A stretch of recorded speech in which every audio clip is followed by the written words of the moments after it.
All right. Hi, everybody. Welcome. I am Dr. Latoya Davis, and this is my new YouTube channel. So, thank you all for joining me. You can drop something in the chat so that I know who you are and that you're there. Um, if you have never joined me before for an Ask Me Anything, it's essentially where you get the opportunity to ask me questions that are on your mind, typically dealing with spirituality, kind of the larger idea around spirituality, universal concepts, ancestral veneration and healing, as well as the Akashic Records, right? Spiritualism. So, all of those things, pretty much, if you could probably think about it, I probably have an answer, right? And if I don't, it'll be fun to watch me not have an answer as well. While you are here, if you have not subscribed already, go ahead and subscribe. You can also share and like the channel, and I will be dropping new videos every Wednesday. So go ahead and subscribe, and you'll get the notification. So those will be recorded videos that come out to you all every Wednesday, as well as transitioning to do my Ask Me Anything here on the channel. All right.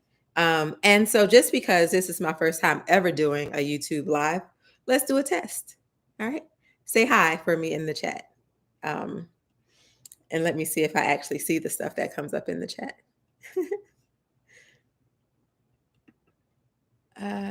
Okay, there we go. Live chat.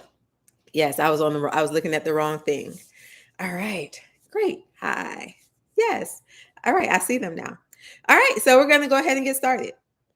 If you have any questions, you can feel free to drop them in the chat and I will go ahead and respond to them. While we are waiting, I did get one question via email from someone. So I'll go ahead and start with that one to give anyone an opportunity to drop their questions in the chat. So I did a live maybe about a month ago. I'm not really sure of the time frame. I did a live talking about fear, right? And this idea that everything that we want is on the other side of fear, right? If you listen to many of these self-help gurus or people who write books and all of this stuff, many people have different acronyms, right, for fear, what the F, the E, the A, and the R stand for, which all make sense. So I did a live on that. And the person who asked me the question told me to talk about ego, right? As it relates to that idea. And this is because the person who sent the question is someone who is who's studying with me and working with me. And we talk a lot about like the different bodies, right? So the ego body, the emotional body, the physical body, all of these different bodies, and how to understand how each one is responding to different situations and different things. So she asked me to speak about the ego self. And my thing around the ego is, there are some people who say ego is bad, right? You don't need ego, get the ego out, all of those things. And the reality is we do need ego, right? We do need ego. But for us to let ego lead is a problem because the ego's job is to keep us safe, right? The ego's natural response is going to be to give you, wait, hold up, don't do that, right? So when you're trying to do something different, when you're trying to create a new paradigm, when you're trying to bring different circumstances into your life, the ego's job is not to respond to the new want, right? The ego's job is to maintain a level of safety, which is what they feel you are right now, right? And to give you directives and information based on that level of safety or keeping you safe. So when we are working to heal, when we are working to grow, when we're working to shift, all of those things, we have to be really, really mindful when we hear voices, not literal voices, or maybe some people do hear literal voices, right? But when we hear those internal urgings, let's go with that. When we hear those internal urgings that might be saying, pause, don't do it, hold up, right? And it's not to say that that's always ego, because sometimes that very well may be your soul level, right? Saying, I don't know if this is something for you to do, but we have to know enough to stop and check in to figure out with ourselves. Sorry, let me turn that down. to stop and check in and figure out with ourselves what voice it is. So the ego self, remember, the ego self's job is to keep us safe. The ego doesn't necessarily like a lot of change and doesn't like it fast. Okay. The ego wants it slow and incremental. One way to help the ego allow you to make changes is to reassure the ego. Right. So let's say I wanted to start a new job in a completely different field. Right. Opportunities are coming up. I'm researching. Yes, I'm really excited. I think I'm going to do it. The ego self jumps in. And then in my mind, I'm like, oh, wait, no, if I do this, I could only last there for a week, or I might start. And then, the people might realize that they don't like me. Ego self, right? So then I have to be able to say, to not respond to that, but then to have a conversation with the ego self, because the ego self is a independent body, right? I need to be able to have a conversation with the ego self and assure the ego self, thank you for trying to protect me. I recognize that I've been at this job for 10 years. I don't know. I recognize that I've been at this job and it's, done some amazing things. And I thank you for trying to make sure that I'm able to continue to have those amazing things. But this next phase in life, these are some of the things I'm going to do. And I'm willing to take a small risk, right? Or a risk to achieve these things. Okay. I assure you that I've thought of the financial, the emotional, like I've thought of these things, right? And I have a plan, right? So just have a conversation with the ego self to allow it to kind of step back. Another thing that I also talk about is just asking the ego self to take a step back, right? So that is my quick conversation on ego self. So if you all are just joining us, welcome. I'm Dr. Latoya Davis, and we are here at Ask Me Anything. If you have a question, feel free to drop it in the chat. And I will be answering the questions that are in the chat. All right. So I do Ask Me Anything every other Wednesday at 8 p.m. All right. So question in the chat from Tarsha says, why can't the records tell you all the blockages and contracts that you made before you incarnated in this lifetime? All right. And so what Tarsha is speaking about when she says the records are the Akashic Records. Okay. So the Akashic Records are one of my primary kind of modalities of living living and existing at this point, right? Really understanding the Akashic Records and how to use them and utilize them. And one of the things that I often teach about the Akashic Records is that the Akashic Records only meet you where you are, one, right? Or they always meet you where you are, one. And then two, they never give you anything that you are actually not able to use in that moment, right? So one of the things that I think happens with the Akashic Records or people's, kind of wanting to be in the Akashic Records is because it's such a vast kind of knowing, right? The Akashic Records hold every thought, deed, and action from the beginning of time and all future possibilities. That's a lot of information. Okay. And then for you at soul level, the Akashic Records hold every iteration that your soul has experienced since that initial spark in time. It's a lot of information, right? And so sometimes we can get in there and just like want to know it all. And that's too much, right? That's too much. Our little human understanding of even what this reality is, right, is so small, it's so minuscule, right? And so if we started to get all of these things, that could really mess us up sometimes. But to her question, so the idea that before we come here, we make choices, right? We say, as a soul, I say in this next lifetime, I am really interested in experiencing a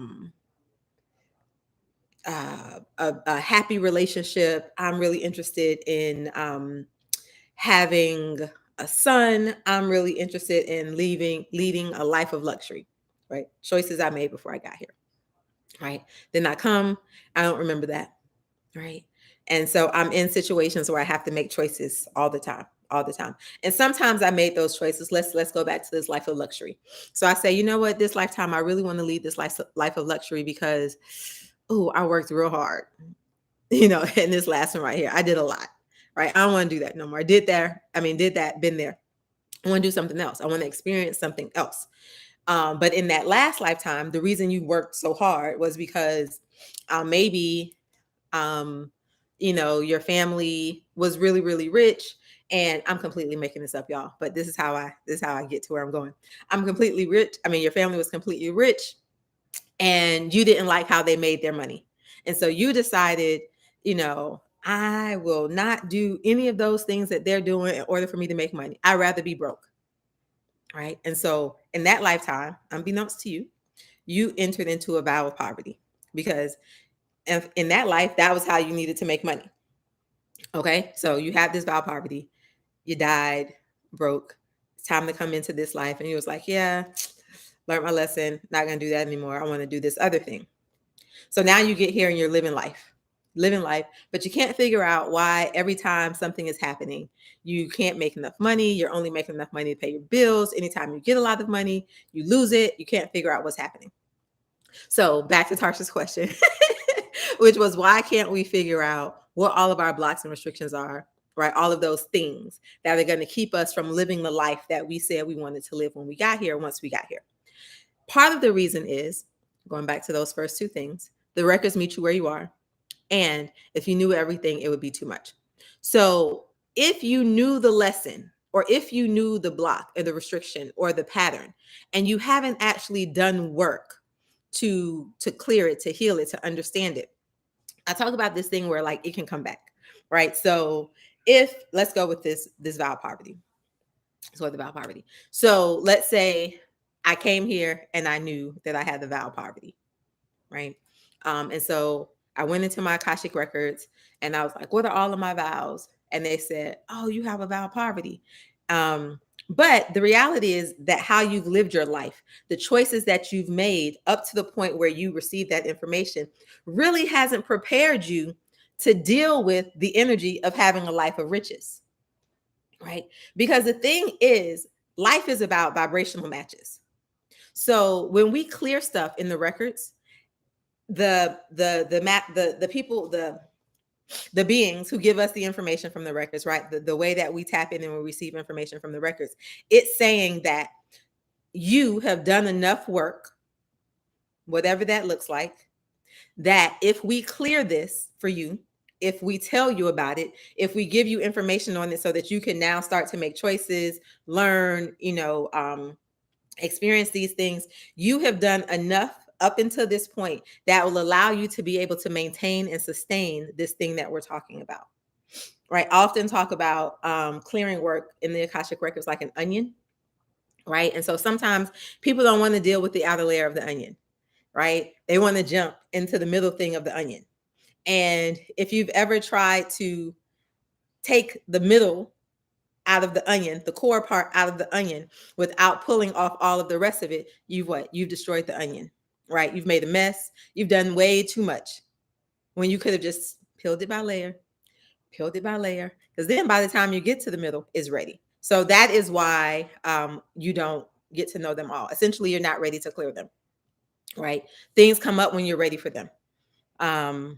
And if you're not ready, then it actually could do a little bit more damage for you because you aren't ready to process that. Next question. How can you connect with your guides that are here to help you in this journey? So I actually have a class on that one. So I'm not going to give you a full answer. But if you're interested in learning about spirit guides and how to understand, one, just your spirit team in general, right? Because we have more than just spirit guides. We have a very large spirit team.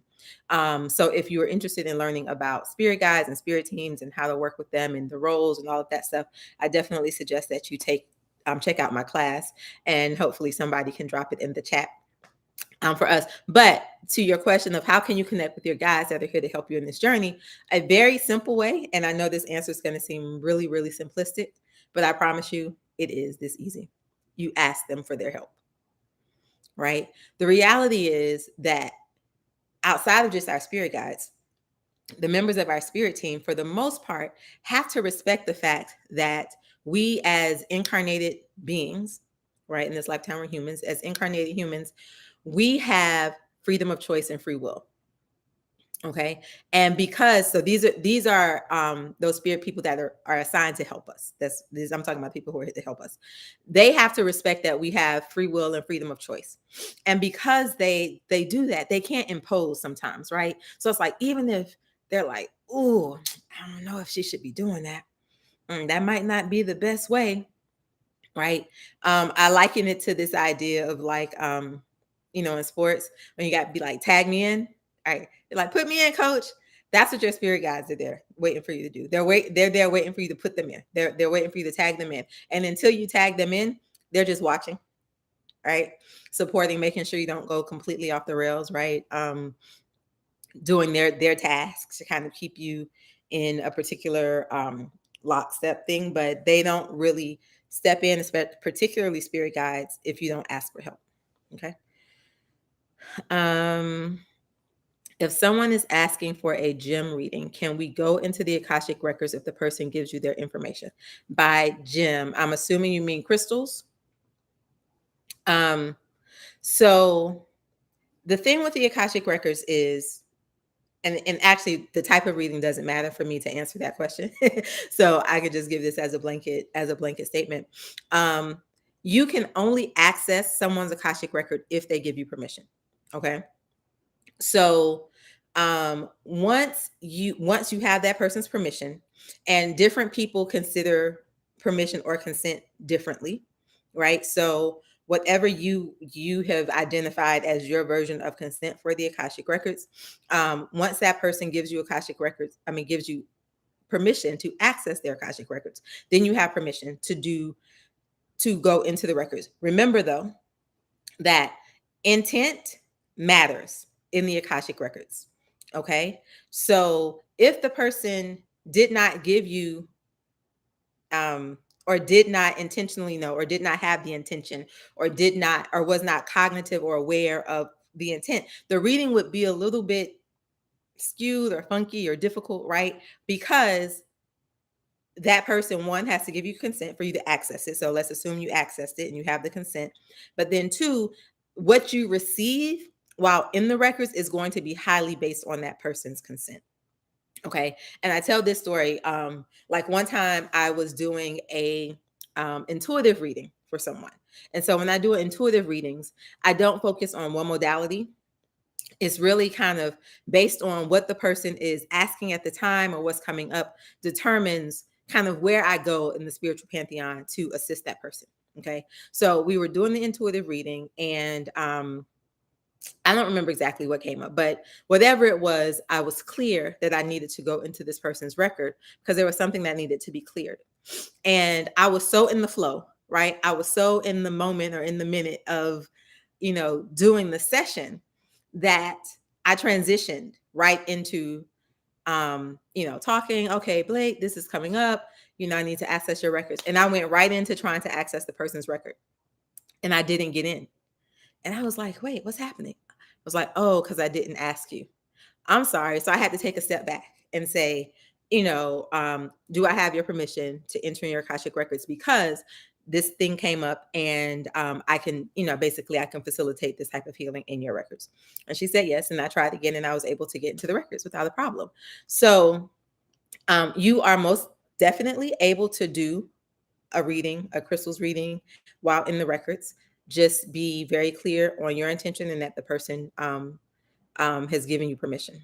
All right. How can you develop a clear line of communication with your guides? Y'all are really on these guides things today, huh? All right. All right. See, I read multiple questions down, and that threw me off. So let me go back. How can you develop a clear line of communication with your guides? So I'm also going to refer you to the course, but really, I don't like to be, it's not that I don't like to sound like a broken record, because it is what it is, but energy follows intent, right? Energy follows intent. I am a firm believer in that. Okay. A firm believer in energy follows intent. And all answers for me, especially as it deals with spirit, starts with that idea. Okay.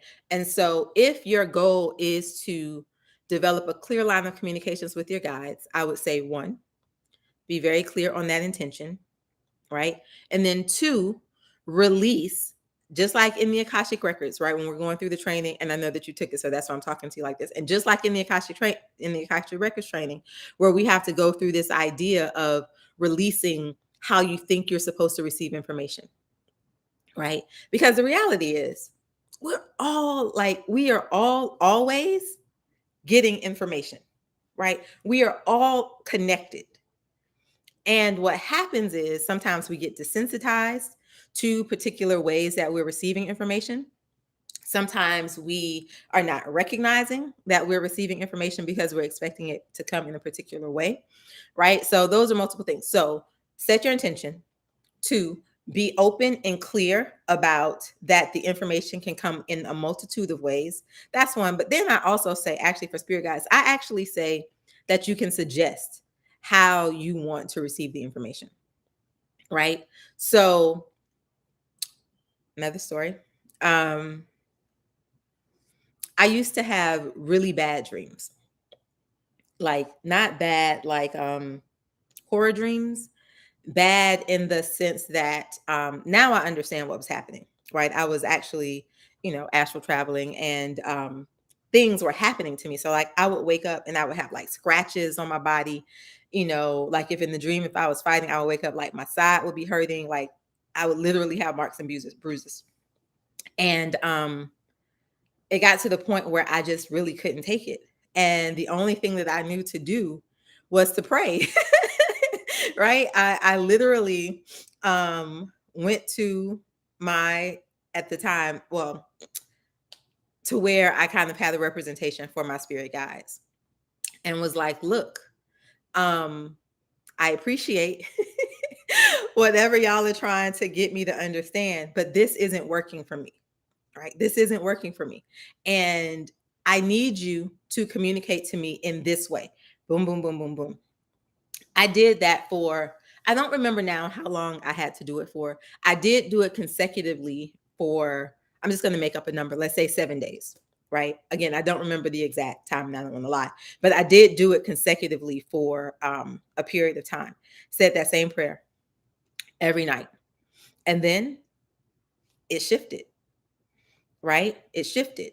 One of the things I talk about is that just like you are learning to receive communication from them, or, hear it and feel it, they are also learning how to communicate with you, right? And with any form of communication, it's a two-way street.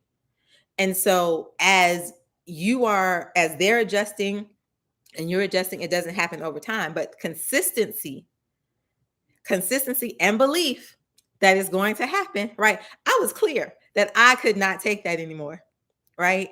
I was very clear that that was not acceptable and I needed something to change. I was clear that I didn't know how to make it change, right? But I had no doubt that it would. So consistency and time, because again, it's communication, it's this two-way street. They have to figure it out. You have to figure it out. And eventually you all meet, right? And then you have this nice symbiotic relationship. All right. So I hope that helped. Hope that helped and answered your question. All right. Am I willing to do a longer challenge where we connect to a specific ancestor or guide that is here to help us with a special assignment? Ooh, probably not. In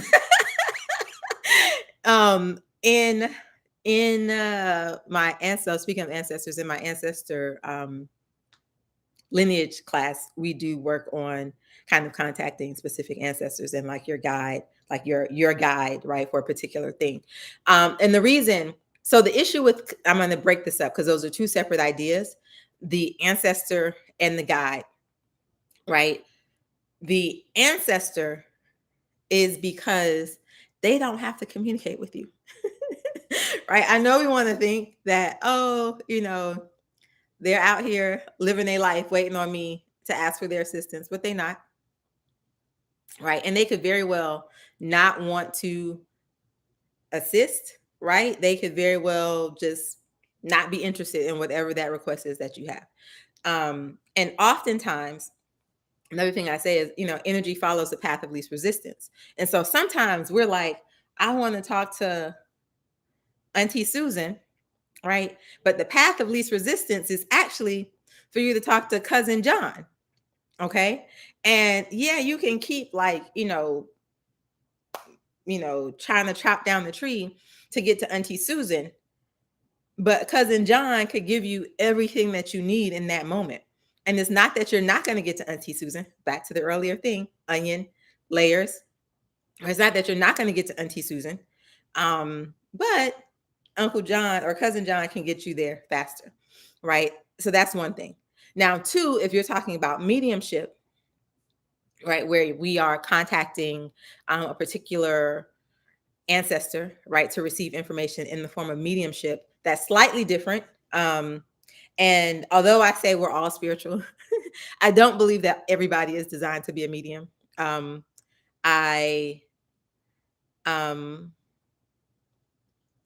don't believe that everybody's designed to be a medium. I think that most people can definitely all people can connect and communicate with the ancestors.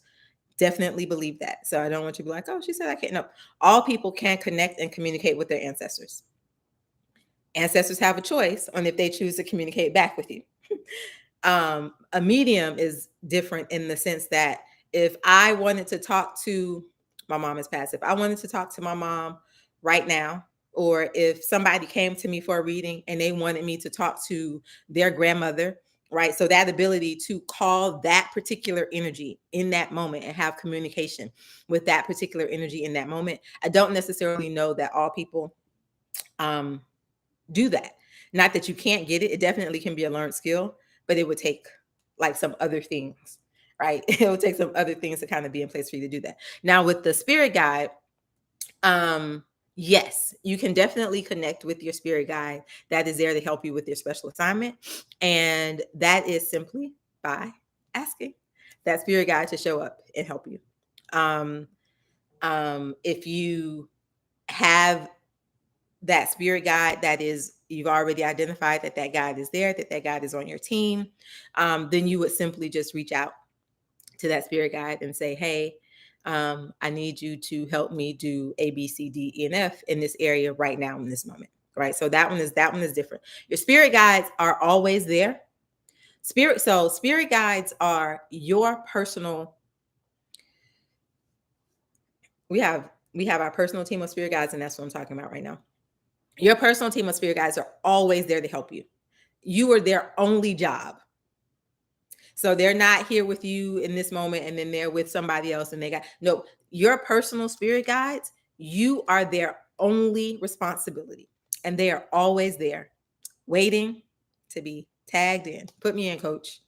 Right? So any special assignments, and then we can get assigned spirit guides during certain projects or certain periods, right, to help us with a particular thing. Their job is to help you with that thing during that period. So always feel free to reach out to them. What is the longest I've actively remained accessing information from the records? I typically, so for myself, I am not in the records for a long time for myself, right? I can start my day with going into the records. I'll end my day going into the records. So I'm kind of for myself in and out. When I'm doing readings for somebody, typically a general reading for me is about 30 minutes, right? It could be 45 if we're doing a clearing or healing. Back in the day, it would be about an hour and a half for me to do one of those sessions. Now it's about an hour and 15. So in one person's record, right, probably no longer than an hour and a half. Okay. But what I would do is I would give myself like a 15-minute break in between sessions. And I would do like up to 4 readings in a day. Right. So if we're talking just kind of collective time, what's that, about 6 hours? Off the top of my head in my bad math. But in one kind of stretch, I've never done probably more than an hour and a half, except for when I fall asleep. Right. But when I fall asleep, it's been intentional. Was it last summer maybe? I got really sick. I got really sick, and I would go into the records to kind of help me change, to kind of deal with and shift my vibration. And so in those times, I wasn't receiving information.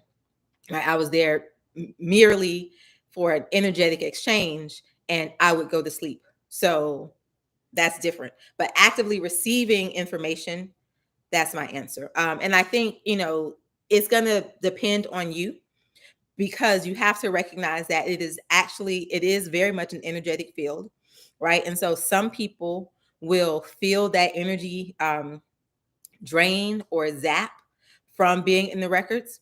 I always say that for me, being in the records is actually an energizer. So even if I was like dead tired, like dragging, could barely get it together, once I entered into the record, like my battery was plugged in. I'm in it, I'm on. I don't have any fatigue. Now, when I'm done, right, I might go back to how I was before, but the time that I'm in there, I don't feel it.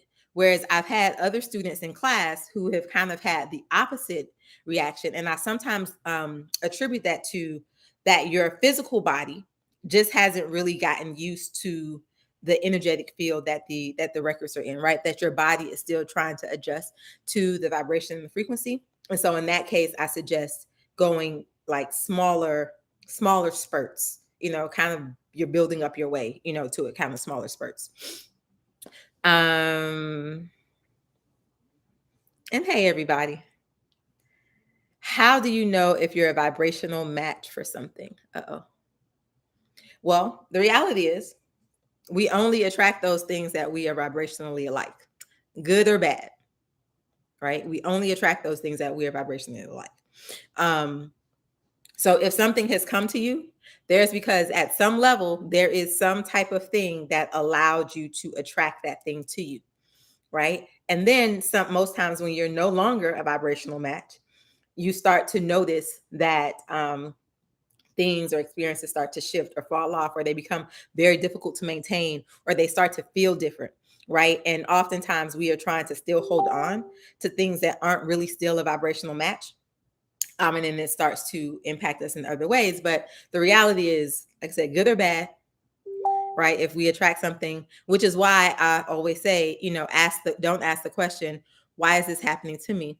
But why is this happening for me? Right. So what about this situation have I put energy into a way that has allowed this to show up, so that now I can figure out what I need to do, right? So that I can either embrace it, revel in it, change it, right?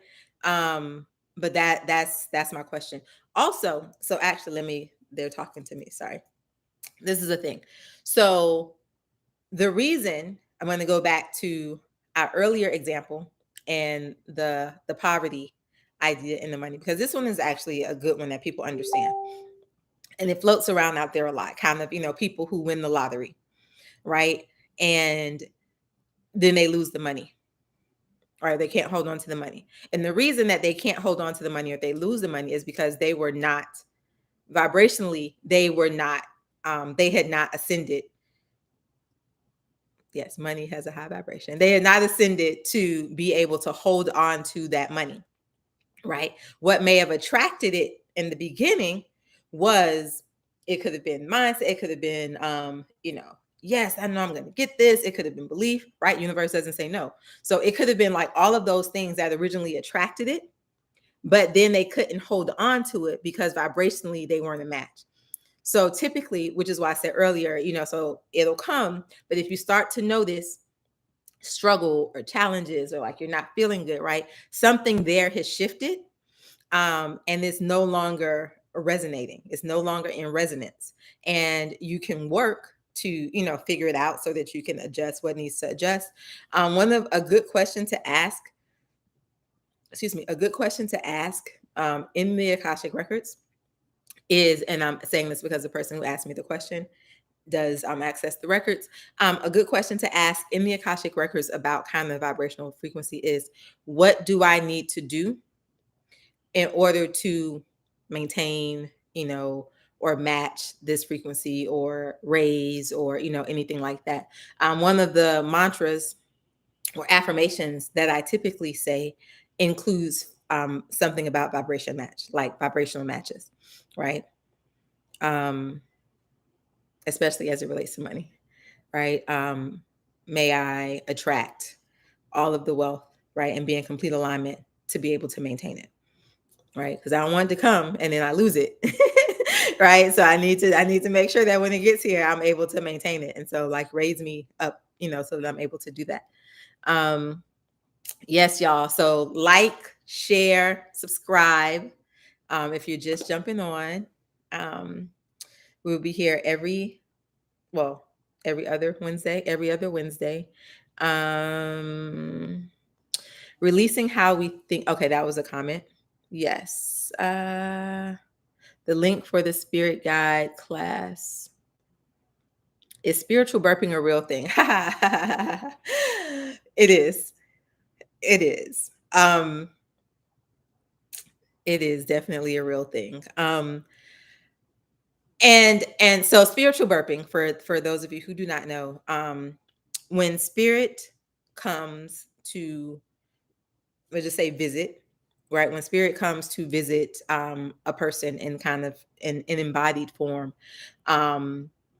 typically, or what spiritual burping refers to is that like somebody will start burping a lot, right? Is that this idea that the reason they're doing that is because of spirit.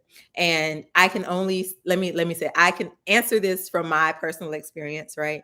I definitely, when I either possess, when I go into a really significant trance state, or when I'm deep, like if I've been into some type of channeling for a really, really, really long time, when I come back, I do burp a lot, like consecutively. It's pretty like, and that's like a normal person. Just, I mean, I'm normal, but like normal circumstances wouldn't just, cause that to kind of keep happening. So yes, spiritual burping is a real thing. Have I ever had any resistance to accessing records for myself? Through resistance, don't know why it's there. Actually, yes. Yes. So, if anybody, if you all know me or follow me, that I don't really have a like, I don't mind sharing, right? I don't mind sharing my information to an extent, right? You don't know who I'm dating, but but stories and things that have happened, I don't really mind sharing that. So as it relates to this particularly, I actually had a situation where my nephew had committed suicide, and I would not go into the records, right? I wouldn't do a lot of things.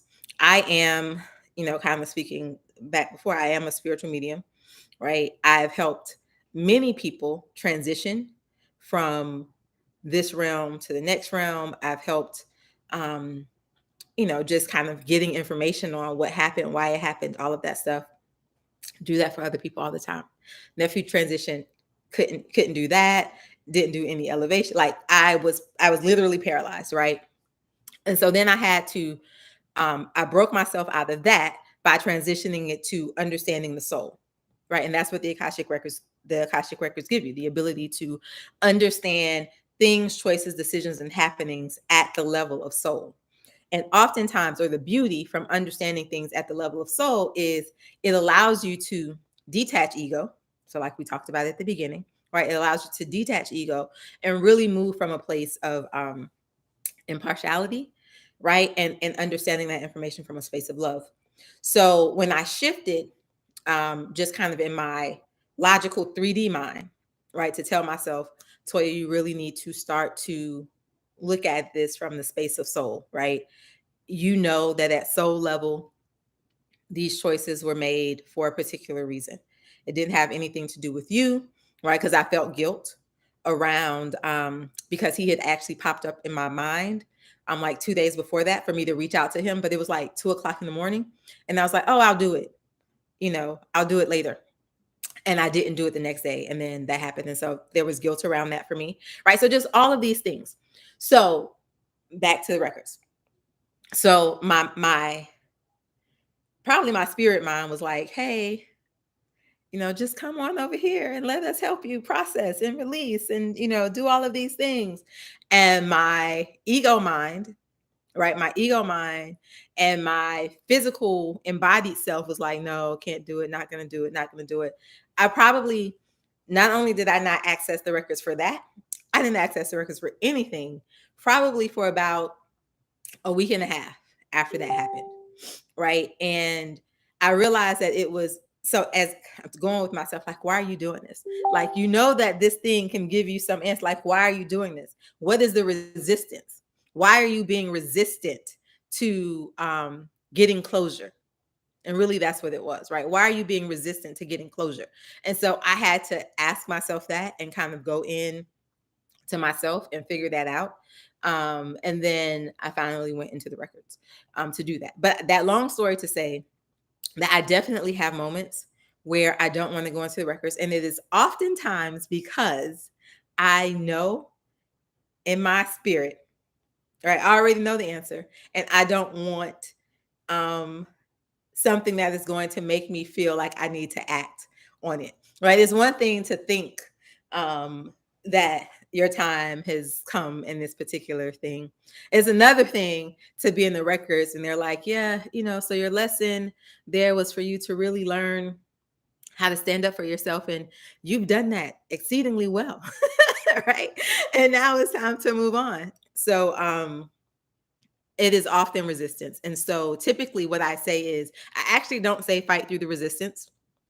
I typically say check with yourself, right? Do kind of a self check to figure out why the resistance is there. Okay. And then sometimes it is actually not about resistance. Sometimes there is actually a soul level block, right? It could be a contract or a vow or something that you've made in the past life that might deem this type of access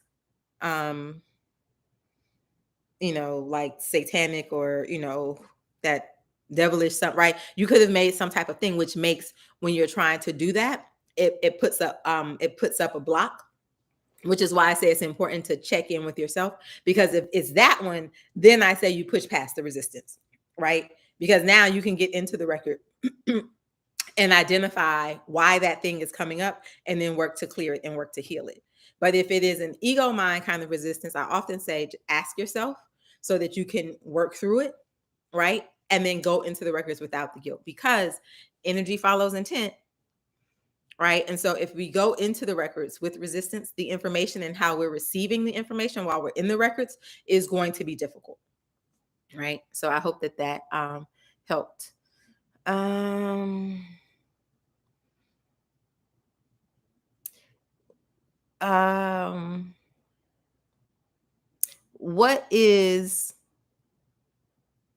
What is a intangible? Marquisha, what's an intangible? I'm stuck with letting go of intangible. It may be common sense, but I'm really stuck with it. Can't put it in my hand and throw it away. Are you saying like a feeling? Like an emotion that you can't let go of?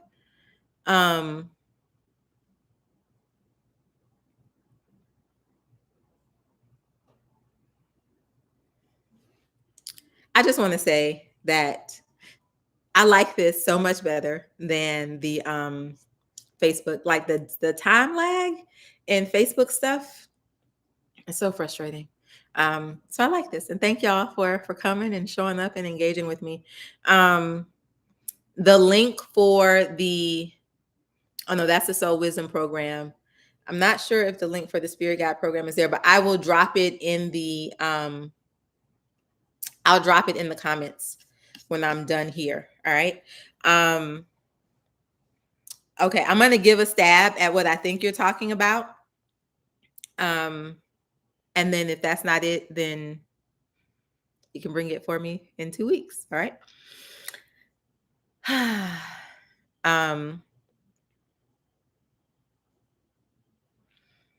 So, okay. They're also saying that it's egoic resistance. is egoic resistance. So the other thing, if you don't know, or you're new to me, I am, as I'm always talking to you all, right? I am also tapped in, right? Receiving information and things like that.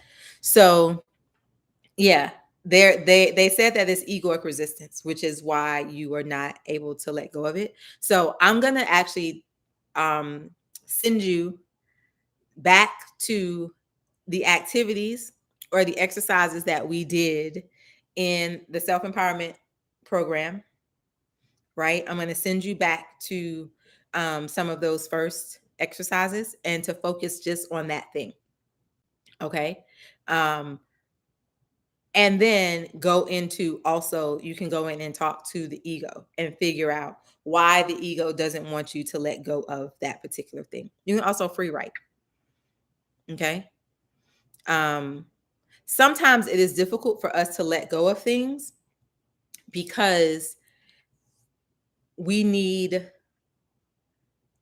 our embodied person needs understanding, right? Spirit doesn't need understanding.